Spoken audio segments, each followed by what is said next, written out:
believe that it would have been better if the clean electricity program had passed? Of course. But the reality of politics is you have to look at the hand we've been dealt, which is a 3-seat majority in the House, a tie in the Senate, and a single Republican willing to cross the aisle on climate. And under that circumstance, I think the president is doing the absolute best that he can.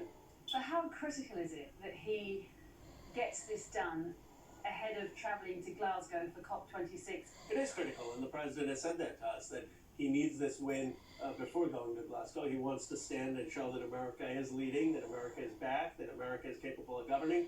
That is the deadline. It's not an arbitrary deadline on October 31st. It's really the day before he turns out. Yeah, can we send him to Glasgow as our representative of our nation with the credibility that he needs to say America is leading on climate? What if you can't, Congressman? You can't look at one setback, one failure as the end. We have no other choice. We have to tackle the climate crisis. The young generation in this country is very, very mobilized. They are deeply committed to this. This is the top issue. And so we have a politics right now that isn't reflective of where the population is. But that will change. And the question is how much damage is going to happen until that change takes place. Isn't the worry here, though, that precisely what Keith McCoy talked about, nobbling certain lawmakers, isn't that exactly what we are seeing playing out right now in terms of the stalling of Joe Biden's domestic agenda, including, crucially, his climate change legislation, given that the two holdout senators were on Exxon's list? And one of them, as you well know, Senator Manchin, was referred to as the kingmaker. Well, there's definitely concern about the special interest and the role of special interests in killing significant climate legislation and trying to kill the clean energy program.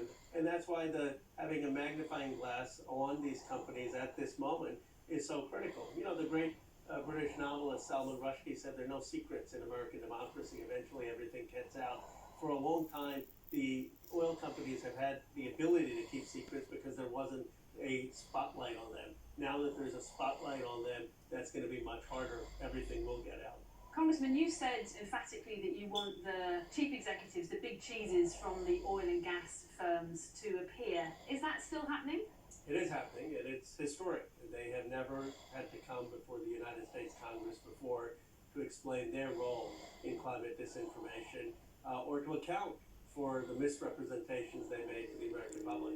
They're going to have to answer on October 28th. And what about Keith McCoy? It was our program that played the undercover footage. Well, it was outrageous, and it also was a catalyst in moving the hearing and making it a priority and in capturing public sentiment. So McCoy saying that basically they were trying to kill the carbon tax while Exxon is saying exactly the opposite was an example of deception.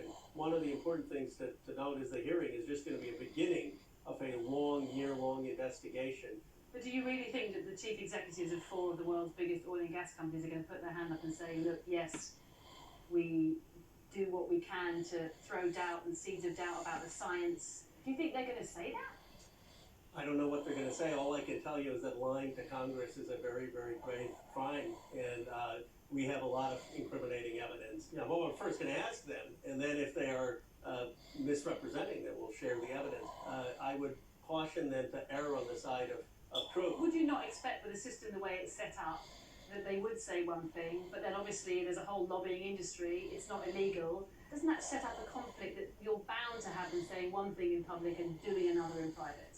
You know, when those tobacco executives said nicotine wasn't addictive, that was a turning point. The eyes of the public shifted, and my guess is if they took an approach like that, they would make a colossal mistake by trying to mislead or hedge.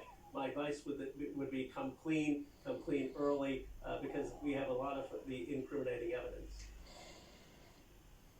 Well, Senator Manchin said today there was still an awful lot of work to be done. He said to reach an agreement with Joe Biden. Things could get a bit sticky for Joe Manchin, though, especially if they decide to call Keith McCoy to give evidence. I did ask Congressman Khanna if they plan to do that. He said they may. My guess is that they will, that Keith McCoy will then decline, and that the committee will then be forced to use the only option they have to subpoena him, to force him to take the stand. Watch this space, Matt.